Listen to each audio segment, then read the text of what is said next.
Hello everyone. Hope you all are doing well. In previous few videos, I have explained you the geographical aspects of some of the important continents like Africa, South America, Australia. In today's video, I will be dealing with geographical aspects mainly of North America. As you all know, North America is one of the most important continent of the world. It is considered as the third largest continent in terms of area and fourth largest continent in terms of population.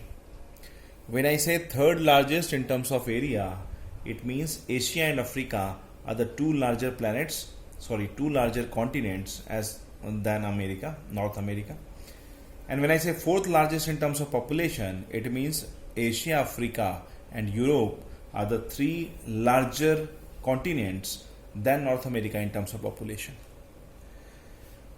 The entire North America is located in the northern hemisphere and most of the part of North America is located in western hemisphere. North America is connected by South America by an isthmus that is known as Isthmus of Panama, and on Isthmus of Panama an artificial canal has been cut that is known as Panama Canal. We have learned in detail about Panama Canal in world geography when I was talking about South America. Here in this diagram, many geographical aspects have been shown. I will be dealing with each and every aspect. Before that, we must understand or we must know that which all are important islands of North America. Aleutian Island. This is Aleutian Island here near Alaska. This is Alaska, one of the states of North America. As you all know, there are 50 states in North America and one of the states is Alaska. It is believed that Russia had sold Alaska to USA, and today Alaska is a part of North America in general and USA in particular.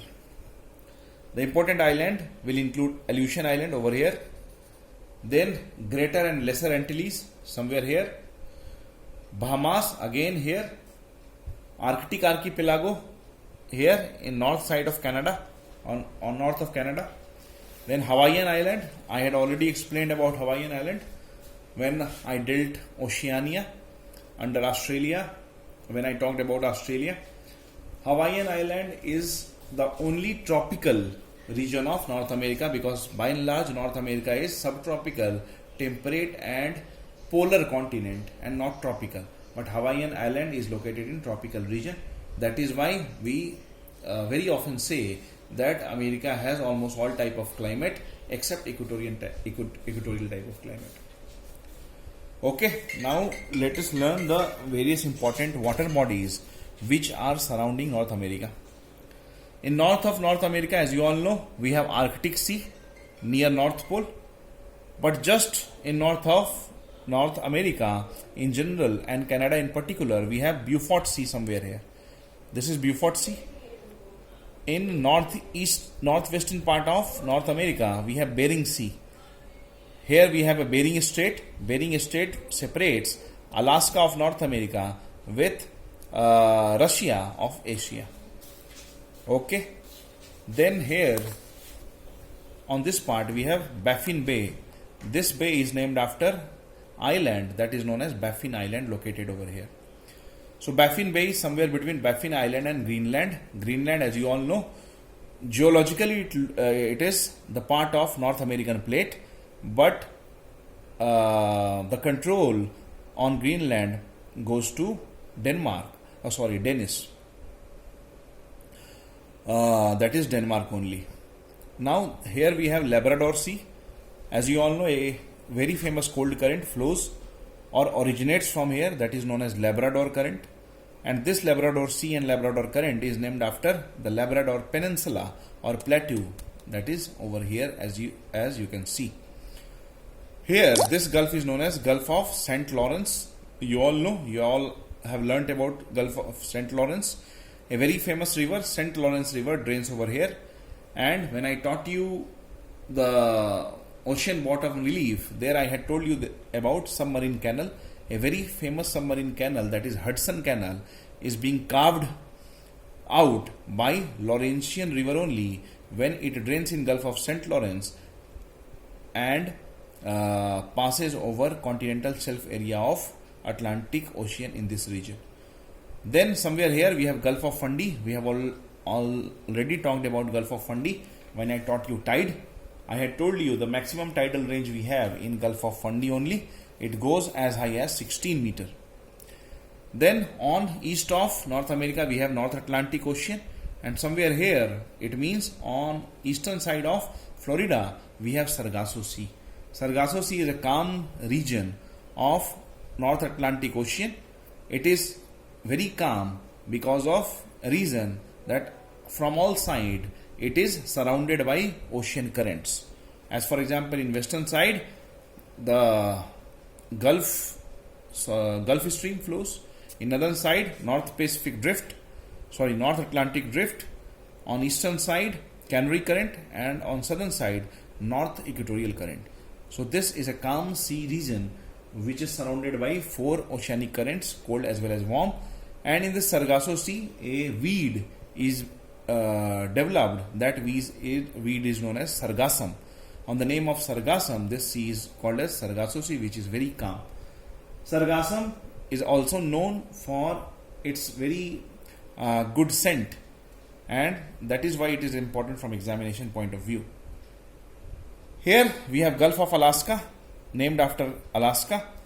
On west side we have North Pacific Ocean, and here we have Gulf of California on west side of North America, somewhere here.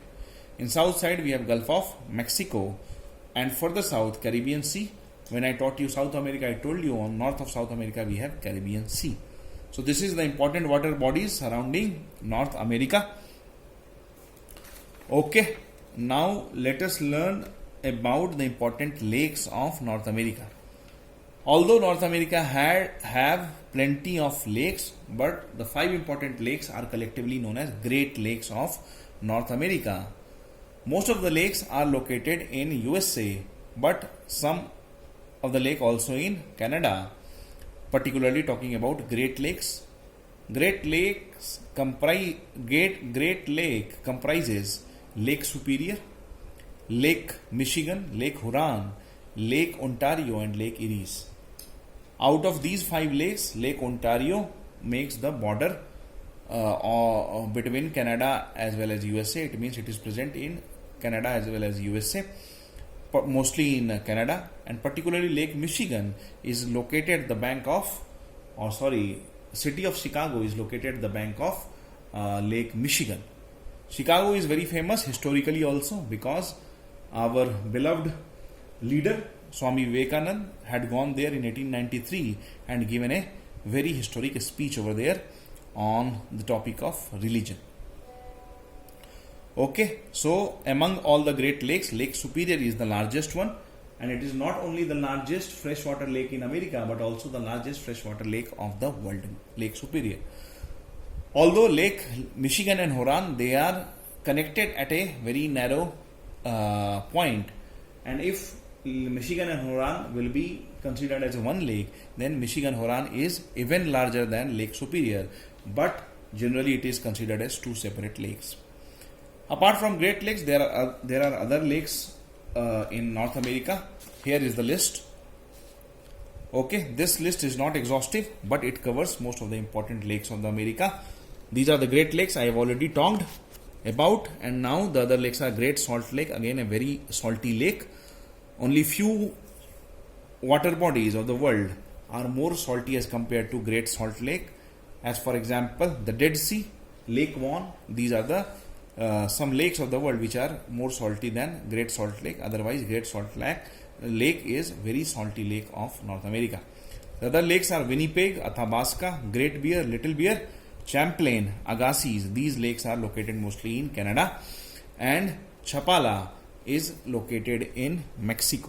So these are the important lakes of the North America. Then let us talk about grassland. Here in last diagram you have seen that this region is called as, or is a region of Great Plain. And on northern side of Great Plain, there is a temperate grassland, very famously known as prairie grassland. It is again mostly like that steppe grassland. A temperate grassland has many characteristics which I have already dealt in previous videos.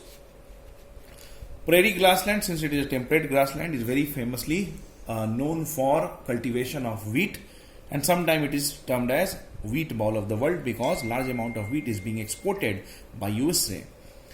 Remember the famine of 1964-65, when a very large famine, a very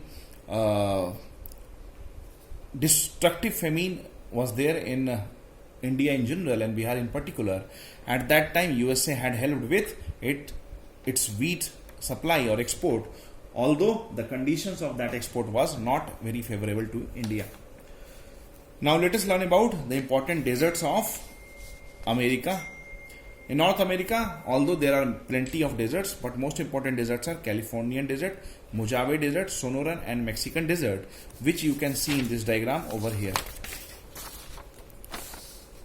So these are the 4 deserts of America, and here is the name given. Okay, now let us learn about the various rivers of North America. In this diagram, you can see the important rivers of North America. In South America or southern part of North America, particularly in state of Texas, an important river flows that is known as